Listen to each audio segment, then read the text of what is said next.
ലോക്സഭാ തെരഞ്ഞെടുപ്പിന്റെ 5ാം ഘട്ടത്തിലും കാര്യമായ പോളിംഗ് ഇല്ല.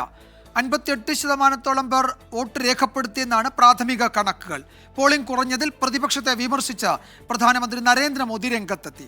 പശ്ചിമ ബംഗാളിൽ പോളിംഗിനിടെ തൃണമൂൽ BJP പ്രവർത്തകർ പലയിടത്തും ഏറ്റുമുട്ടി. 6 സംസ്ഥാനങ്ങളിലും 2 കേന്ദ്രഭരണ പ്രദേശങ്ങളിലുമായി 49 മണ്ഡലങ്ങളാണ് 5ാം ഘട്ടത്തിൽ പോളിംഗ് ബൂത്തിലെത്തിയത്. രാഹുൽ ഗാന്ധിയുടെ റായ്ബറേലി അടക്കം മുംബൈ മഹാനഗരത്തിലെ 6 മണ്ഡലങ്ങളിലും ജനം വിധിയെഴുതി. പക്ഷേ കനത്ത പോളിംഗ് എങ്ങുമില്ല. പ്രതിപക്ഷം പ്രചാരണത്തിൽ പുറകോട്ടു പോയതാണ് പോളിംഗ് ശതമാനം കുറയുന്നതിന് കാരണമെന്ന് പ്രധാനമന്ത്രി കുറ്റപ്പെടുത്തി. വോട്ടിംഗിനിടെ സ്ഥിതി വിലയിരുത്താൻ JP നദ്ദയുടെ അധ്യക്ഷതയിൽ BJP ഡൽഹിയിൽ യോഗം ചേർന്നു.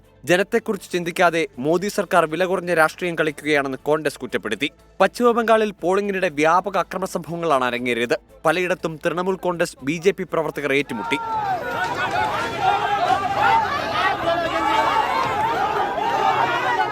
മഹാരാഷ്ട്രയിലും പോളിംഗ് ശതമാനത്തിൽ വൻ ഇടിവുണ്ടായി. പോളിംഗിനെ വേഗം കുറയ്ക്കാൻ തെരഞ്ഞെടുപ്പ് ഉദ്യോഗസ്ഥർ ശ്രമിക്കുന്നതായി ഉദ്ധവ് താക്കറെ കുറ്റപ്പെടുത്തി. തെരഞ്ഞെടുപ്പ് കമ്മീഷന്റെ ഇടപെടൽ ഉപമുഖ്യമന്ത്രി ദേവേന്ദ്ര ഫട്നാവിസും ആവശ്യപ്പെട്ടു. കനത്ത ചൂടിൽ ചുട്ടുപൊള്ളുന്ന വെയിലാണ് മഹാരാഷ്ട്രയടക്കം ഉത്തരേന്ത്യൻ സംസ്ഥാനങ്ങളിൽ പോളിംഗ് നടന്നത്. അതുകൊണ്ട് വോട്ടിംഗ് ശതമാനം കുറഞ്ഞതിന് ഇതടക്കം പല കാരണങ്ങൾ രാഷ്ട്രീയ പാർട്ടികൾക്ക് പറയാനുണ്ടാകും. പക്ഷേ ഈ കുറഞ്ഞ പോളിംഗ് ആരെ തുണയ്ക്കുമെന്നറിയാൻ ഫലം വരും വരെ കാത്തിരിക്കേണ്ടി വരും. വിവിധ ബ്യൂറോകൾക്കൊപ്പം മുംബൈയിൽ നിന്നും ശ്രീനാഥ് ചന്ദ്രൻ, 24.